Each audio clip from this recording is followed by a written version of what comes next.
I want to start off with something right now. Everybody in our Jackson Podcast Discord has been asking to hear from you. Okay. An absolute legend in the game. People wanted to hear about the stories and kind of the beginnings of the UFC and how you were able to carry that through the years. I know you guys have a relationship. You guys have known each other for a long time. How long have you guys known each other? Gosh. It's been over 20 years. Yeah, now. over 20 years. Yeah, I remember he came down to Huntington Beach. I remember the first time I trained with you, Antonio McKee, and Tito. Mm-hmm. Wow. Where was that at? The body shop? No, it was at the gym. The gym in Huntington.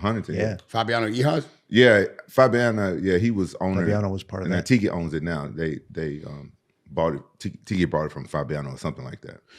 Back then, were you just training with anybody or places you could get good work? I mean, we were all scrambling to try and figure out this jiu-jitsu thing, trying to find black belts that we could train with that wanted to learn wrestling and that exchange of information. And it was actually not an easy thing to do. Jiu-jitsu was a very closed system back then. They were worried everybody was going to figure it out. And so finding a black belt that would train with you was very hard. And John Donahue was one of the only guys back then.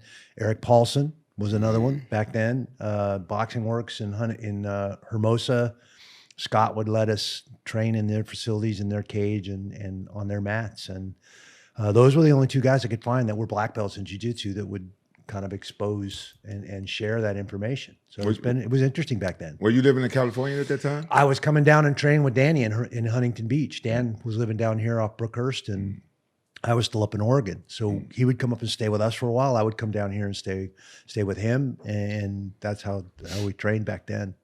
Eric Polson, that's a great name. He is a phenomenal coach. I got to work with him a little bit at the Ruka Center, but he's training the Rotolo brothers right now in one championship. And he's helping one of the Rotolo brothers, transfer into MMA and kind of go down that road now. Yeah, he's an encyclopedia, wealth of knowledge, his lock flows and everything that he's done. And he was on that very first UFC. I was on UFC 13. Yeah. He fought that nice. Christoph Leninger. Oh, well, I didn't know that. The judo guy, yeah. And he had a ponytail. He got yarded around the entire fight by his ponytail. That's when Eric Paulson did? Yeah, that's when the no pulling hair rule came in after that fight, because it was like watching paint dry. He couldn't get his head free from Christoph.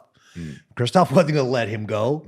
And he was literally talking to him like, dude, come on, just let me go. And he's like, no, I ain't letting you go. Because if I let you go, you might whip my ass. So the other guy ended up winning. The other guy won the decision, yeah. Wow. Can you imagine losing because of your hair? Man, I would have been so mad. That fight wouldn't have been over. Well, you never had hair to worry about, right? I used to have hair back when I was in high school and college. No. Well, no, I cut it off when I went to college because I started wrestling late, and I was still this hood dude from the streets, so I had a jerry curl.